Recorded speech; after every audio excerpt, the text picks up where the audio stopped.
ಈಗಿನ ನನ್ನ ಪಾಲಿನ ದೈವ ಸಮಾನ ವ್ಯಕ್ತಿ ನನ್ನ ಜೇಬಿಗೆ ತುರುಕಿದ ಹಣವನ್ನು ರೂಮಿ ಬಂದು ಎಣಿಸಿ ನೋಡುವಾಗ ನಾನು ನಿರೀಕ್ಷೆ ಮಾಡದೇ ಇರುವಷ್ಟು ಹಣ ಇತ್ತು. ಈ ಚಾರ್ಜ್ ಶೀಟ್ ಆದ 10 ದಿನದಲ್ಲಿ ಇವರು 5 ಜನನ 6 ಜನನೋ ಸರಿಯಾಗಿ ನೆನಪಿಲ್ಲ, ಅವರಿಗೆ ಜಾಮೀನು ಕೊಡಿಸ್ತಾರೆ. ಅದು ಕೊಲೆ.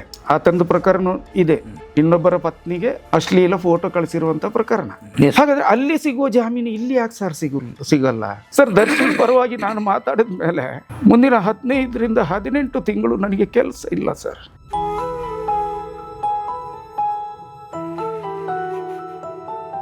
ಆಗ ನನಗೆ ಅರ್ಥ ಆಯ್ತು, ಕನ್ನಡ ಚಿತ್ರರಂಗದಲ್ಲಿ ದರ್ಶನ್ ವಿರುದ್ಧವಾಗಿ ಚಿತ್ರರಂಗದ ಒಳಗೆ ಎಷ್ಟು ಜನರಿದ್ದಾರೆ ಅಂತ. ಯಾವತ್ತೂ ಜಾಮೀನು ಸಿಗಬೇಕಿತ್ತಲ್ಲ ಸರ್ ದರ್ಶನ್ ಅವರಿಗೆ. ಯಾಕೆ ಸರ್? ಇದರ ಹಿಂದೆ ಯಾರಿದ್ದಾರೆ ಸರ್? ಲಕ್ಷಾಂತರ ಫೇಕ್ ಅಕೌಂಟ್ ಕ್ರಿಯೇಟ್ ಮಾಡಲಿಕ್ಕೆ ಕಾರಣ ಯಾರು ಸರ್?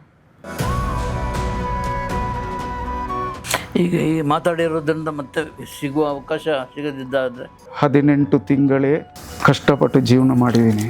ನನಗೆ ಗೊತ್ತಿದೆ ಸರ್, ನನಗೆ ದರ್ಶನ್ ಪರವಾಗಿ ಇಷ್ಟೆಲ್ಲ ಮಾತಾಡಿದೆ ಅನ್ನೋ ಕಾರಣಕ್ಕಾಗಿ ನನಗೆ ಇನ್ನೂ ಕೆಲಸ ಕೊಡುವುದಿಲ್ಲ. ನಾನೇನು ದೊಡ್ಡ ನಟ ಅಲ್ಲ ಸರ್, ನಾನು ಹೊಟ್ಟೆಪಾಡಿನ ನಟ. ಇವತ್ತು ದುಡಿದ್ರೆ ನಾಳೆ ನನ್ನ ಮನೆಯಲ್ಲಿ ಒಲೆ ಉರಿಯುತ್ತೆ. ನೀವು ಕೆಲಸ ಕಿತ್ಕೊಂಡ್ರೆ ನನ್ನ ಮನೆಯಲ್ಲಿ ಒಲೆ ಉರಿಯಲ್ಲ. ಇಷ್ಟೇ ವ್ಯತ್ಯಾಸ.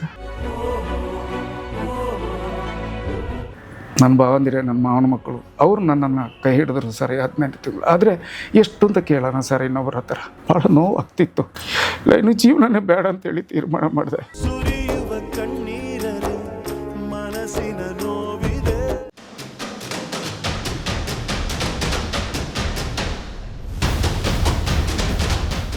ನಾನು ಇದನ್ನು ಹೇಳೋದು ಸರಿನೋ ತಪ್ಪು ನನಗೆ ಗೊತ್ತಿಲ್ಲ. ನಾನು ಇದಕ್ಕೆ ಪೂರಕವಾಗಿ ಒಂದು ಮಾತು ಹೇಳಲಿಕ್ಕೆ ಇಷ್ಟಪಡ್ತೀನಿ ಸರ್. 2022ರಲ್ಲಿ ಚನ್ನರಾಯಪಟ್ಟಣದಲ್ಲಿ ಒಂದು ಕೊಲೆ ನಡೆಯುತ್ತೆ ಸರ್. ಒಬ್ಬ ಆಟೋ ಡ್ರೈವರ್ ಒಬ್ಬ ರೈತನ ಪತ್ನಿಗೆ ಸೇಮ್ ಇದೇ ಥರ, ಅವನ ಹೆಸರು ಎತ್ಕೊಳ್ಳೋದಕ್ಕೂ ನನಗೆ ಮನಸ್ಸು ಬರ್ತಾ ಇಲ್ಲ, ಅದಕ್ಕೋಸ್ಕರ ಆತ ಮಾಡಿದ ಹಾಗೆ ಒಬ್ಬ ಆಟೋ ಡ್ರೈವರ್ ಒಬ್ಬ ರೈತನ ಪತ್ನಿಗೆ ಮೆಸೇಜ್ ಕಳಿಸ್ತಿದ್ದ ವಾಟ್ಸಪ್ಪಲ್ಲಿ ತುಂಬ ದಿನಗಳಿಂದ. ಇದು ರೈತನಿಗೆ ಗೊತ್ತಾಯಿತು. ರೈತ ತನ್ನ ಗೆಳೆಯರ ಜೊತೆ ಚರ್ಚೆ ಮಾಡ್ದ. ಈ ಆಟೋ ಬಾಡಿಗೆ ಮಾಡ್ಕೊಂಡು ಒಂದು ಕಡೆ ಹೋದ, ಪಾರ್ಟಿ ಮಾಡಿದ್ರು, ಅವನನ್ನು ಮುಗಿಸಿದ್ರು. ಈ ಮುಗಿಸೋದನ್ನು 2-2 ದೃಕ್ಸಾಕ್ಷಿಗಳು ನೋಡಿದ್ರು. ಕೇಸ್ ಆಯಿತು, ಚಾರ್ಜ್ ಶೀಟ್ ಆಯಿತು. ಚಾರ್ಜ್ ಶೀಟ್ ಆಗಿ 10 ದಿನದೊಳಗೆ ನನ್ನ ಶಿಷ್ಯ, ಅಂದರೆ ನಾನು ಸೀರಿಯಲ್ ನಿರ್ದೇಶನ ಮಾಡುವಾಗ ಎಲ್ಲ ನನ್ನ ಸೀರಿಯಲ್ಗಳಲ್ಲೂ ಪಾತ್ರ ಕೊಡ್ತಿದ್ದಂಥ ಒಬ್ಬ ಹುಡುಗ ಇದ್ದ, ಚನ್ನರಾಯಪಟ್ಟಣದ ಹುಡುಗ. ಆತ ಈಗ ಲಾಯರು, ಹಾಸನ ಜಿಲ್ಲೆಯಲ್ಲಿ ಅವನೊಬ್ಬ ಲಾಯರು. ಆ ಹುಡುಗ ಈ ಚಾರ್ಜ್ ಶೀಟ್ ಆದ 10 ದಿನದಲ್ಲಿ ಇವರು 5 ಜನನ 6 ಜನನೋ ಸರಿಯಾಗಿ ನೆನಪಿಲ್ಲ, ಅವರಿಗೆ ಜಾಮೀನು ಕೊಡಿಸ್ತಾರೆ. ಅದು ಕೊಲೆ. ಆತಂದು ಪ್ರಕರಣ ಇದೆ, ಇನ್ನೊಬ್ಬರ ಪತ್ನಿಗೆ ಅಶ್ಲೀಲ ಫೋಟೋ ಕಳಿಸಿರುವಂಥ ಪ್ರಕರಣ. ಅದು ಕೊಲೆ, ಅದಕ್ಕೆ ಜಾಮೀನು ಸಿಗುತ್ತೆ. ಈಗ ದರ್ಶನ್ ಮತ್ತು ತಂಡ ಏನು ಮಾಡಿದೆ, ಕೊಲೆಗಾರರು ಕೊಲೆ ಮಾಡಿದ್ದಾರೆ ಅಂತ ಹೇಳ್ತಿದ್ದರು. ಇದೇನು ಪ್ರಪಂಚದಲ್ಲಿ ಯಾರೂ ಮಾಡದೇ ಇರುವಂಥ ಕೃತ್ಯನ? ನಾನು ದರ್ಶನ್ ಅವರ ಕೃತ್ಯನ ಸಮರ್ಥಿಸ್ತಾ ಇಲ್ಲ. ದರ್ಶನ್ ಅವರು ಒಂದು ವೇಳೆ ಕೊಲೆ ಮಾಡಿದರೆ ಅವರಿಗೆ ಶಿಕ್ಷೆ ಏನು ಕಾನೂನು ಪ್ರಕಾರ ಶಿಕ್ಷೆ ಆಗುತ್ತೋ ಅದು ಆಗಲೇಬೇಕು. ಹಾಗಾದರೆ ಅಲ್ಲಿ ಸಿಗುವ ಜಾಮೀನು ಇಲ್ಲಿ ಯಾಕೆ ಸರ್ ಸಿಗಲ್ಲ? ಒಬ್ಬ ರಾಜಕಾರಣಿ ಬೇಡ, ಹಿಂದೊಮ್ಮೆ ಆ ಸ್ಟ್ಯಾಂಪ್ ಪೇಪರಲ್ಲಿ ಯಾರೋ ಒಬ್ಬ ಸ್ಟ್ಯಾಂಪ್ ಪೇಪರ್ ಫೋರ್ಜರಿ ಮಾಡಿ 3,000 ಚಿಲ್ಲರೆ ಕೋಟಿ ಫೋರ್ಜರಿ ಮಾಡಿ ಜೈಲಿಗೆ ಹೋದನ್ನು ಕೂಡ ಸ್ಟಾರ್ ಹೋಟೆಲ್ ಟ್ರೀಟ್ಮೆಂಟ್ ಕೊಟ್ಟಿದ್ದಾರೆ, AC ಕೊಟ್ಟಿದ್ದಾರೆ, ಫ್ಯಾನ್ ಕೊಟ್ಟಿದ್ದಾರೆ, ಫೋನ್ ಕೊಟ್ಟಿದ್ದಾರೆ, TV ಕೊಟ್ಟಿದ್ದಾರೆ. ಪಾಪ ನಮ್ಮ ದರ್ಶನ್ ಏನು ಸರ್ ತಪ್ಪು ಮಾಡಿದ್ದಾರೆ? ಅವರು ಆಪಾದಿತರು ಅಷ್ಟೇ, ಅಪರಾಧಿ ಅಲ್ಲ. ಆಪಾದಿತರು. ಅಪರಾಧಿ ಅಂತ ತೀರ್ಮಾನ ಮಾಡಬೇಕಂದ್ರೆ ಕೋರ್ಟು, ನ್ಯಾಯಾಲಯ, ನ್ಯಾಯಾಧೀಶರು ತೀರ್ಮಾನ ಮಾಡಬೇಕು. ನಾನು ಅಲ್ಲಿಂದ ಬರ್ತೀನಿ ಸರ್. ಇದು ನನ್ನೊಂದು ಉದಾಹರಣೆ ಕೊಟ್ಟೆ ಅಷ್ಟೇ, ಇಲ್ಲಿಂದ ಅಲ್ಲಿಗೆ ಅಂತ. ಸರ್, ದರ್ಶನ್ ಪರವಾಗಿ ನಾನು ಮಾತಾಡಿದ ಮೇಲೆ ಮುಂದಿನ 15ರಿಂದ 18 ತಿಂಗಳು ನನಗೆ ಕೆಲಸ ಇಲ್ಲ ಸರ್. ನನಗೆ ಬುಕ್ ಮಾಡಿದ್ದ ಸಿನಿಮಾದವರು ಕೂಡ ನನ್ನನ್ನು ಹೊರಗೆ ಕೈ ಬಿಟ್ಟರು, ದರ್ಶನ್ ಪರವಾಗಿ ಮಾತಾಡಿದೆ ಅಂತ. ಆಗ ನನಗೆ ಅರ್ಥ ಆಯಿತು, ಕನ್ನಡ ಚಿತ್ರರಂಗದಲ್ಲಿ ದರ್ಶನ್ ವಿರುದ್ಧವಾಗಿ ಚಿತ್ರರಂಗದ ಒಳಗೆ ಎಷ್ಟು ಜನರಿದ್ದಾರೆ ಅಂತ. ಈಗಲೂ ಪ್ರತಿದಿನ ನನಗೆ ಅನುಭವ ಆಗ್ತಾ ಇದೆ. ದರ್ಶನ್ ಪರವಾಗಿ ಮಾತಾಡಿದ್ದರಿಂದ ನನಗೆ ಯಾವ ರೀತಿಯ ಟಾರ್ಚರ್ ಕೊಡಲಾಗ್ತಿದೆ, ಏನೇನು ಆಗ್ತಿದೆ ಅನ್ನೋದು ನನಗೆ ಈಗಲೂ ಅರ್ಥ ಆಗ್ತಿದೆ ಸರ್. ಸರ್, ದರ್ಶನ್ ಏನು ಸರ್ ಮಾಡಿದ್ದಾರೆ ಇವರಿಗೆಲ್ಲ? ಆ ಮನುಷ್ಯ ಒಬ್ಬ ಇದ್ದಿದ್ರೆ ಹೊರಗೆ ನಮ್ಮ ಚಿತ್ರರಂಗ ಇಂತಹ ಅಧೋಗತಿಗೆ ಇಳಿತಿರ್ಲಿಲ್ಲ ಸರ್. ಸುಮ್ಮನೆಲ್ಲ ಅವರ ಫ್ಯಾನ್ಗಳು ಡಿ ಬಾಸ್ ಅಂತ ತಲೆ ಮೇಲೆ ಹೊತ್ತು ಮೆರೆಸೋದು. ಅವ್ರು ತಪ್ಪು ಮಾಡಿಲ್ಲ ಅನ್ನೋದು ನಿಜ ಸರ್. ನನ್ನ ಮನೆ ಅರ್ಧಕ್ಕೆ ನಿಂತೋಯ್ತು. ನಾನು ಖಾಲಿ ದರ್ಶನ್ ಅವರ ಪರವಾಗಿ ಅವರು ಯಾವ ಕೊಲೆ ಮಾಡಿದ್ರು, ಅವ್ರು ಕೊಲೆ ಮಾಡಿದ್ದನ್ನು ನೀವು ನೋಡಿದ್ದೀರ ಅಂತ ಕೇಳಿದೆ ಅನ್ನೋ ಒಂದು ಕಾರಣಕ್ಕಾಗಿ ಕೆಟ್ಟಾಕೊಳಗು ಬೈಗಳನ್ನು ತಿಂದೆ. ಈಗಲೂ ತಿಂತಾ ಇದ್ದೀನಿ. ಆ ವಿಡಿಯೋದಲ್ಲಿ ಈ ವಿಡಿಯೋ ಕೂಡ ಕೆಟ್ಟ ಕೊಳಕು ಬೈಗಳು ಬರುತ್ತೆ, ಎಲ್ಲ ಫೇಕ್ ಐಡಿಗಳಿಂದ ಬರುತ್ತೆ. ನಾನು ಎಂತ ತಪ್ಪು ಮಾಡಿದೆ ಅಂತ ನನಗೆ ಕೆಲಸ ಕೊಡೋದನ್ನು ನಿರಾಕರಿಸಿದ್ರು ಸರ್ ಕನ್ನಡ ಇಂಡಸ್ಟ್ರಿ. ಅದೇ ಕಾರಣ ಹೌದಾ ಸರ್? ನಾನು 1/7/24 ದರ್ಶನ್ ಪರವಾಗಿ ನಾನು ಹೇಳಿಕೆ ಕೊಟ್ಟದ್ದು ಸರ್. ಅದಕ್ಕಿಂತ ಹಿಂದೆ 5 ಸಿನಿಮಾ ನನಗೆ ಫಿಕ್ಸ್ ಆಗಿತ್ತು. ನಾನೀಗ ಅವರ ಹೆಸರುಗಳು ಹೇಳಿದರೆ ನಿಮಗೆ ಶಾಕ್ ಆಗುತ್ತೆ. ನಾನು ಅಂಥ ಏನು ಹೇಳ್ತಾರೆ ಅಂಥ ಬುದ್ಧಿ ಇಲ್ಲದ ಕೆಲಸ ನಾನು ಮಾಡೋದಿಲ್ಲ ಸರ್. ಅವರ ಹೆಸರನ್ನು ನನಗೆ ಹೇಳಲಿಕ್ಕೆ ನನ್ನ ಇಷ್ಟ ಇಲ್ಲ. ಅಂಥ ದೊಡ್ಡ ದೊಡ್ಡ ವ್ಯಕ್ತಿಗಳ ಸಿನಿಮಾಗೆ ಫಿಕ್ಸ್ ಆಗಿದ್ದಿತ್ತು. ಆ 5 ಸಿನಿಮಾದಿಂದಲೂ ಬಿಟ್ಬಿಟ್ರು ಸರ್, ಕೈ ಬಿಟ್ಟರು. ಅವ್ರು ಏನು ಕಾರಣ ಕೊಟ್ಟರು? ಕಾರಣ ಇದೆ, ದರ್ಶನ್ ಪರವಾಗಿ ಹೇಳಿದ್ರಾ?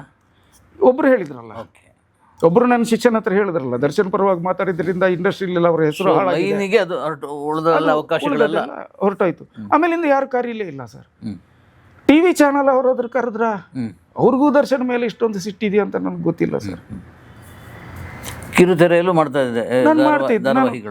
ಅಮೃತಧಾರೆ ಮಾಡ್ತಿದ್ದೆ. ಅಮೃತಧಾರಲ್ಲಿ ಮಲ್ಯ ತಾತನ ಪಾತ್ರ ಮಾಡ್ತಿದ್ದೆ, ಮೂಗನ ಪಾತ್ರ ಮಾಡ್ತಿದ್ದೆ. ಆಮೇಲೆ ಬಾಯಿ ಬಂತು. ತುಂಬ ಖುಷಿ ಕೊಟ್ಟಂತ ಸೀರಿಯಲ್, ತುಂಬ ಖುಷಿ ಕೊಟ್ಟಂತ ತಂಡ.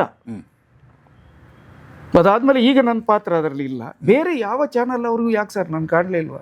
ಕಂಡಿದ್ದೆ ಸರ್. 2-3 ಸೀರಿಯಲ್ಗೆ ಮೇಜರ್ ರೋಲಿಗೆ ಕರೆದ್ರು ಬೇರೆ ಬೇರೆ ಚಾನಲ್. ಇಂಥ ಪಾತ್ರ ಇದೆ ಮಾಡ್ತೀರಂತ ಕೇಳಿದ್ರು, ಮಾಡ್ತೀನಿ ಅಂತ ಹೇಳಿದೆ. ಡೇಟ್ ಎಲ್ಲ ಕೊಟ್ಟರು, ಕರೀಲೇ ಇಲ್ಲ. ಸಿನಿಮಾದವರು ಯಾಕೆ ಕರೀಲಿಲ್ಲ, ಅದಕ್ಕೆ ಅವರು ಕರೀಲಿಲ್ಲ ಅಂತ ನಾನು ಅನ್ಕೊಳ್ಳೋದ್ರಲ್ಲಿ ನನ್ನ ತಪ್ಪಿಲ್ಲಲ್ಲ ಸರ್. ತುಂಬ ಕಷ್ಟ ಆಯ್ತು ಸರ್. ಸುಮಾರು 18-19 ತಿಂಗಳು ತುಂಬ ಕಷ್ಟ ಆಯ್ತು. ಅಷ್ಟು ಸಮಯ ಎಲ್ಲಿ ಇದ್ದರು? ಊರಲ್ಲಿ ಇದ್ದೆ ಸರ್. ಉಪ್ಪಿನಂಗಡಿ ಮನೆ, ನನ್ನ ಅರ್ಧಂಬರ್ಧ ಆಗಿರುವಂಥ ಮನೆಯ ಒಳಗೆ ಇದ್ದೆ ಸರ್. ಮಕ್ಕಳು ಶಾಲೆಗೆ ಗೊತ್ತಿದೆ ಅವರಿಗೆ, ಅವ್ರಿಗೆ ವಿಷಯ ಗೊತ್ತಿದೆ. ಅಪ್ಪ ಈ ಥರ ಮಾತಾಡಿದ್ದಕ್ಕೆ ಅವ್ರಿಗೆ ಹೆಮ್ಮೆ ಇದೆ. ನೀವು ಹೆದರಬೇಡಿ ಪಾಪ, ನಾವು ಇದ್ದದ್ದನ್ನು ತಿಂದು ಬದುಕುವ. ನಮಗೇನು ಅದು 5 ಸ್ಟಾರ್ ಬೇಕು ಅಂತ ನಾವೇನು ಕೇಳುದಿಲ್ಲ ಪಾಪ. ನಮಗೆ ನೀವು ಕಡಲೆಪುರಿ ತಂದು ಕೊಟ್ಟರು ಆಗುತ್ತೆ, ನಾವು ಬದುಕು ಅಂತ ನನಗೆ ಧೈರ್ಯ ತುಂಬಿದೆ. ನನ್ನ ಹೆಂಡತಿ, ನನ್ನ 2 ಮಕ್ಕಳು, ಅದರಲ್ಲಿ ನನ್ನ ಮಗಳು, ನನ್ನ ತಾಯಿ ಅಂತ ಮಗಳು ನನಗೆ ಹೆಚ್ಚು ಧೈರ್ಯ ತುಂಬಿದ್ದು. ಇವತ್ತಿಗೂ ಬೆಳಿಗ್ಗೆ ಎದ್ದ ತಕ್ಷಣ ಅವಳ ಪಾದದಡಿನಿಗೆ ನಾನು ನಮಸ್ಕಾರ ಮಾಡಿ ಮುತ್ತು ಕೊಡ್ತೀನಿ, ನನ್ನ ಮಗಳ ಪಾದಕ್ಕೆ. ಹೀಗೆ ದಿನಗಳು ದೂಡ್ತಾ ಇದ್ದೆ ಸರ್. ಆದರೆ ಇಲ್ಲಿ ನನಗೆ ಬದುಕಲಿಕ್ಕೆ ಈ 18 ತಿಂಗಳು ನಾನು ಬದುಕಲಿಕ್ಕೆ ನನಗೆ ಸಹಾಯ ಮಾಡಿದ್ದು ನನ್ನ ಹೆಂಡತಿಯ ತಂಗಿಯಂದರು, ಹೆಂಡತಿಯ ತಮ್ಮಂದರು, ಮತ್ತು ಹೆಂಡತಿಯ ತಂಗಿ ಒಬ್ಬ ಗಂಡ ಇದ್ದಾರೆ. BC ರೋಡಲ್ಲಿ ಒಂದು ಕುಟುಂಬ ಇದೆ. ಅವ್ರಿಗೇನೋ ಈ ಕಾಂಕ್ರೀಟ್ ಹಾಕೋ ಬಿಲ್ಡಿಂಗ್ ಇದು ಮೆಟೀರಿಯಲ್ ಎಲ್ಲ ಬಾಡಿಗೆ ಕೊಡ್ತಾರಲ್ಲ, ಆ ಬಿಸ್ನೆಸ್ ಇದೆ. ನನ್ನ ಮನೆಗೆ ಟೈಲ್ಸ್ ಇದು ಗ್ರಾನೈಟ್ ಹಾಕ್ಸ್ಕೊಟ್ಟವರು ಅವರೇ. ಈ 18 ತಿಂಗಳು ನನ್ನನ್ನು ಸಾಕಿದವರು ನನ್ನ ಭಾವಂದರು, ನನ್ನ ನಾದಿನಿ ಅಂದರು. ಇನ್ನೊಬ್ಬರು ನನ್ನ ತಾಯಿಯ ತಮ್ಮನ ಮಕ್ಕಳಿದ್ದಾರೆ, ನನ್ನ ಮಾವನ ಮಕ್ಕಳು. ಒಂದು 4 ಜನ ಹುಡುಗರಿದ್ದಾರೆ. ಭಾವ ಅಂತ ಕರೀತಾರೆ ಅವರು. ನನ್ನ ಭಾವಂದಿರೇ ನನ್ನ ಮಾವನ ಮಕ್ಕಳು. ಅವರು ನನ್ನನ್ನು ಕೈ ಹಿಡಿದ್ರು ಸರ್ 18 ತಿಂಗಳು. ಆದರೆ ಎಷ್ಟು ಅಂತ ಕೇಳೋಣ ಸರ್ ಇನ್ನೊಬ್ಬರ ಹತ್ರ. ಭಾಳ ನೋವು ಆಗ್ತಿತ್ತು. ಇನ್ನು ಜೀವನನೇ ಬೇಡ ಅಂತೇಳಿ ತೀರ್ಮಾನ ಮಾಡಿದೆ. ನಿಮಗೆ ಫೋನ್ ಮಾಡಿ ಹೇಳ್ತಿದ್ನಲ್ಲ ಹಿಂದೆ ಆ ದಿನಗಳಲ್ಲಿ. ಬಟ್ ಆವಾಗ ಪ್ರಾಕ್ಟಿಕಲ್ ಆಗಿರಲಿಲ್ಲ. ಇಲ್ಲ, ಹಾಗೆ ಸುಮ್ಮನೆ ನಿಮ್ಮನ್ನು ಕಾಲು ಎಳೆಯೋದಕ್ಕೆ ಅಥವಾ ನನ್ನ ಒಂದು ಆತ್ಮತೃಪ್ತಿಗೆ ಅಥವಾ ಏನೋ ಚುಡಾಯಿಸೋದಕ್ಕೆ ನಾನು ಮಾಡ್ತಿದ್ದದು. ಆದರೆ ಈಗ 26 ಆಗಸ್ಟು, ಸೆಪ್ಟೆಂಬರು, ಅಕ್ಟೋಬರ್ ಈ ತಿಂಗಳಲ್ಲಿ ಬಹಳ ಡಿಪ್ರೆಷನ್ಗೆ ಹೋಗಿದ್ದೆ ನಾನು. ಬದುಕಿ ಪ್ರಯೋಜನ ಎಂತ ಸರ್? ನಾನು ಬದುಕಿದ್ರೆ ನನ್ನ ಮಕ್ಕಳ ಕಷ್ಟ ನೋಡಬೇಕು, ನನ್ನ ಮನೆ ಕಷ್ಟ ನೋಡಬೇಕು. ಮನೆ ಪೂರ್ತಿಯಾಗಿಲ್ಲ, ಮೇಲೆ ನೋಡಿದರೆ ಫ್ಯಾನ್ ಇಲ್ಲ, ಕೆಳಗೆ ನೋಡಿದರೆ ಗೋಡೆಗೆ ಬಣ್ಣ ಇಲ್ಲ, ಸುಣ್ಣ ಇಲ್ಲ, ಕರ್ಟನ್ ಇಲ್ಲ, ಒಂದು ಫರ್ನಿಚರ್ ಇಲ್ಲ, 2 ಮಂಚ, ನೆಲ ಒಂದು ಫಿನಿಶ್ ಆಗಿದೆ. ನೆಲ ಇನ್ನೂ ಹೋಗ್ಬಿಡೋದೇ ಒಳ್ಳೆಯದು ಅಂತ ತೀರ್ಮಾನ ಮಾಡಿ ಯಾರ ಹತ್ರ ಕೇಳೋದು? ನೇಣು ಹಾಕ್ಕೊಂಡ್ರೆ ಕತ್ತೆಲ್ಲ ತಿರುಗುತ್ತೆ, ನಾಲಿಗೆ ಹೊರಗೆ ಬರುತ್ತೆ, ಈ ಕೈ ಇಲ್ಲಿ ಇದಕ್ಕೆ ಹೋಗುತ್ತಂತೆ, ಈ ವಿಕಾರವಾಗಿರುತ್ತಂತೆ.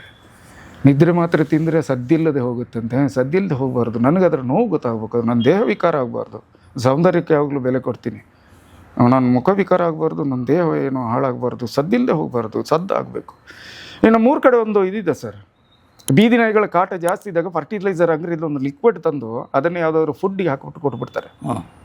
ಅದನ್ನು ತಿನ್ನೋ ನಾಯಿ ನೀರಿಗೋಸ್ಕರ ಬೀದಿ ಬೀದಿ ಅಲಿಯುತ್ತೆ, ಅಲ್ಲಿ ಸುತ್ತಮುತ್ತ ಅಲಿಯುತ್ತೆ. ಎಲ್ಲಾದ್ರೂ ನೀರು ಸಿಕ್ಕಿ ನೀರು ಕುಡಿತು ಅಂದ್ರೆ ಬದುಕುತ್ತೆ, ಓಕೆ. ಇಲ್ಲದ್ರೆ ಒದ್ದಾಡಿ ಪ್ರಾಣ ಬಿಡುತ್ತೆ. ನನ್ನ ಕಣ್ಣಾರೆ ನೋಡಿದ್ದು ಇದೆ. ನನ್ನ ಗೆಳೆಯೊಂದು ಫರ್ಟಿಲೈಸರ್ ಅಂಗಡಿ ಇದೆ, ಅವನು ಫೋನ್ ಮಾಡಿದೆ, ಅಣ್ಣ ಈ ನಾಯಿ ಕೆರ್ಪುಣೆ ಕೊಂಚ ಮರ್ದು ತಿಕ್ಕೊಂಡತ್ತೆ ಉಣ್ಣನ್ನದಾಗಣ್ಣ ಸಾಧಾರಣ ಸಾವು ಮುಲ್ಪ ಇಲ್ಲಿ ಎಂತನ್ನ ಬೀದಿ ನಾಯಿಗಳ ಕಾಟ ಹೆಚ್ಚಾಗಿದೆ, ಆಗೊಂದು ಹಾಕಿ ಕೊಲ್ಲು ಅಂದರೆ ನೀವು ನಾಯಿಯನ್ನು ತುಂಬ ಪ್ರೀತಿಸ್ತೀರಿ ಮಾರ್ರೆ, ಅಲ್ಲಿ ಬಿಸ್ಕೆಟ್ ಹಾಕ್ತಿರ್ತೀರಿ, ಈಗ ನಿಮಗೆ ನಾಯಿ ಕೊಲ್ಲಲಿಕ್ಕೆ ಮನಸ್ಸಾದ್ದು ಹೇಗೆ? ಅದು ಏನೋ ಒಂದು ಇದು ಬಂತನ್ನ ಅದೊಂದು ಹುಚ್ಚಿನ ಇದೆ. ಹುಚ್ಚಿನಾಯಿ ಆಯಿತು ಬನ್ನಿ ಕೊಡ್ತೇನೆ ಅಂತ ಹೇಳಿದೆ. ಅವತ್ತು ಸಂಜೆ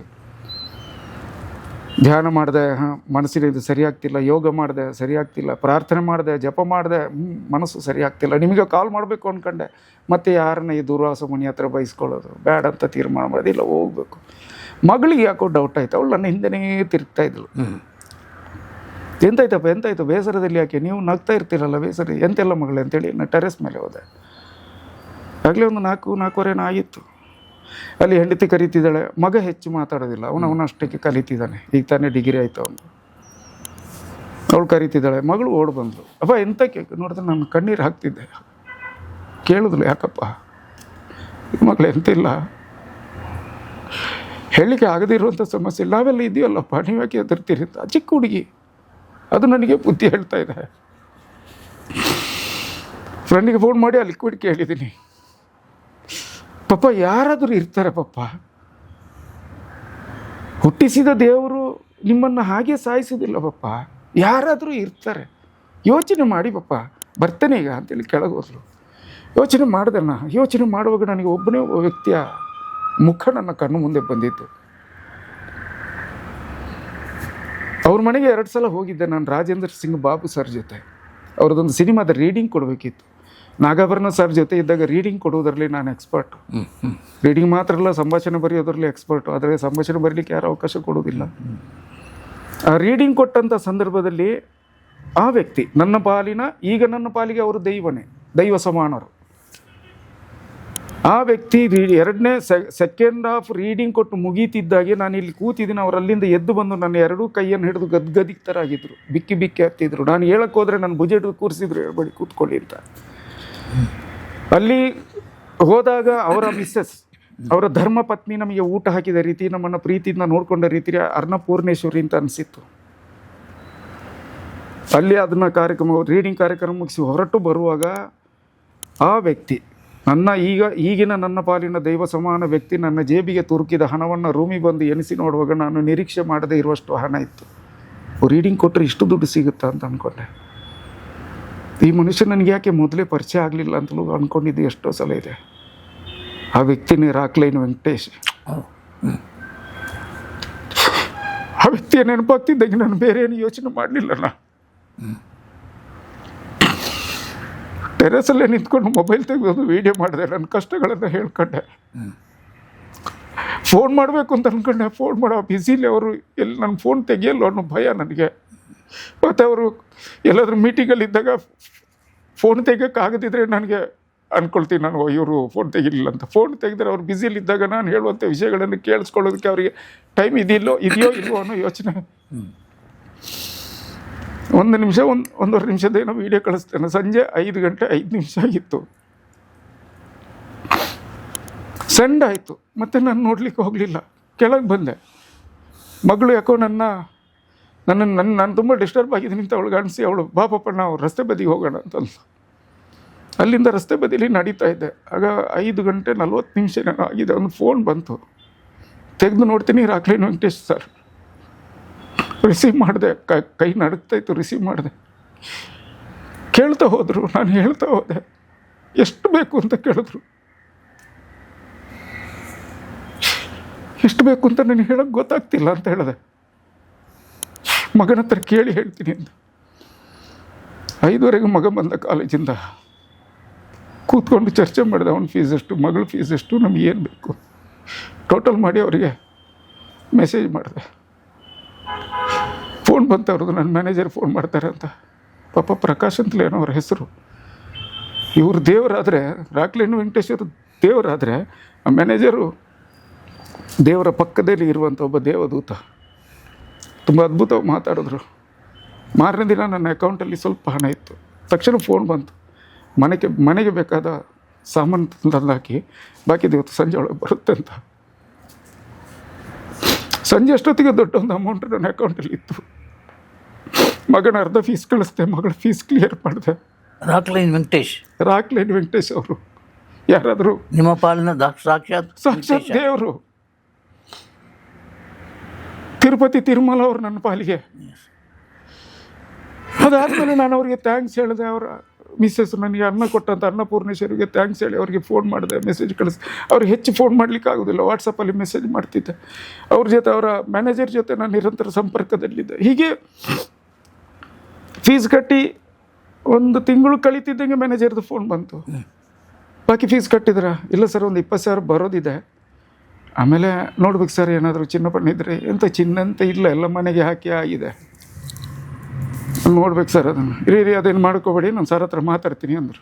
ಅವತ್ತು ಸಂಜೆ ನನ್ನ ಅಕೌಂಟಲ್ಲಿ ಇನ್ನೊಂದಷ್ಟು ದುಡ್ಡಿತ್ತು ಸರ್. ಮಗನ ಫೀಸ್ ಕ್ಲಿಯರ್ ಮಾಡಿದೆ, ನೆಮ್ಮದಿ ಆಯಿತು. ಆರಾಮಾಗಿ ಕೂತಿದ್ದ ಮೇಲೆ ರೂಬಿ ಅನ್ನೋ ಒಂದು ಸಿನಿಮಾದಲ್ಲಿ ನನಗೊಂದು ಅವಕಾಶ ಸಿಕ್ತು. ಅದು ಒಂದು ಸೀರಿಯಲ್ ಮಾಡ್ತಿದ್ದೆ. ಆ ಸೀರಿಯಲ್ನವರೇ ಪ್ರೊಡ್ಯೂಸರ್ ಮಾಡ್ತಿದ್ದಂಥ ರೂಬಿ ಸಿನಿಮಾದಲ್ಲಿ ಅವಕಾಶ ಸಿಕ್ತು. ಈಗ ನಾನು ಇಲ್ಲಿಗೆ ಬರುವ ಮೊದಲು ನಮ್ಮ ಕುಂದಾಪುರದ ಸಂದೇಶ್ ಶೆಟ್ಟಿ ಅಜ್ಜಿರಿ ಅಂತ, ಈ ಹಿಂದೆ ಇನಾಮ್ದಾರ್ ಅಂತ ಒಂದು ಮಾಡಿದ್ದರು ಸಿನಿಮಾ, ಅದರಲ್ಲಿ ಒಂದು ಮುಖ್ಯ ಪಾತ್ರ ಮಾಡಿದ್ದೆ, ಇನಾಮ್ದಾರ್ ಪಾತ್ರ ನಾನು ಮಾಡಿದ್ದೆ. ಆ ಹುಡುಗ ನನಗೆ ತಮ್ಮನಿಗಿಂತಲೂ ಹೆಚ್ಚು ತುಂಬ ಒಳ್ಳೆ ಹುಡುಗ. ಈ ಸಿನಿಮಾದ ಹಸಿವಿರುವಂಥ ಒಬ್ಬ ಹುಡುಗ.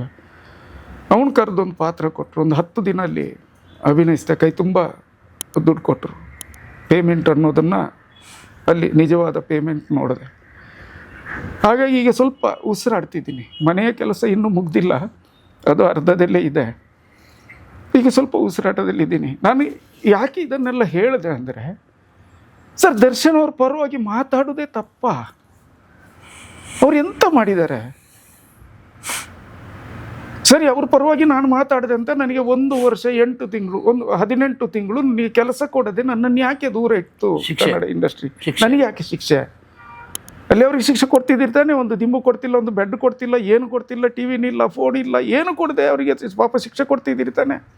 ಸರ್ ಕಾನೂನಲ್ಲಿ ಹಾಗೆ ಏನಾದರೂ ಇದೆಯಾ? 16 ಜೊತೆ ಸೇರಿ ಮಾಡಿದ ಕೊಲೆಗೆ ಮಾತ್ರ ಬೆಲೆ, 5 ಜನರ ಜೊತೆ ಮಾಡಿದ ಕೊಲೆಗೆ ಬೆಲೆ ಇಲ್ಲ ಅಂತ ಏನಾದರೂ ಇದೆಯಾ? ಯಾವತ್ತೂ ಜಾಮೀನು ಸಿಗಬೇಕಿತ್ತಲ್ಲ ಸರ್ ದರ್ಶನ್ ಅವರಿಗೆ. ಯಾಕೆ ಸರ್? ಇದ್ರ ಹಿಂದೆ ಯಾರಿದ್ದಾರೆ ಸರ್? ಲಕ್ಷಾಂತರ ಫೇಕ್ ಅಕೌಂಟ್ ಕ್ರಿಯೇಟ್ ಮಾಡಲಿಕ್ಕೆ ಕಾರಣ ಯಾರು ಸರ್? ಇದೆಲ್ಲ ತಪ್ಪಲ್ವ ಸರ್? ಇದನ್ನೆಲ್ಲ ಯಾರು ಕೇಳ್ತಾರೆ ಸರ್? ಯಾಕೆ ಕೇಳ್ತಿಲ್ಲ? ಮೊನ್ನೆ ಯಾವುದೋ ಹೆಣ್ಮಗಳು, ಚಿತ್ರರಂಗಕ್ಕೆ ಸಂಬಂಧಪಟ್ಟ ಹೆಣ್ಮಗಳು ಭಾಳ ಒಂದು ಹೇಳಿಕೆ ಕೊಟ್ಟಿದ್ದರು, ದರ್ಶನಿಗೆ ಶಿಕ್ಷೆ ಆಗಬೇಕು, ಇಂಥವರು ಪ್ರಪಂಚದಲ್ಲಿ ಇರಬಾರ್ದು.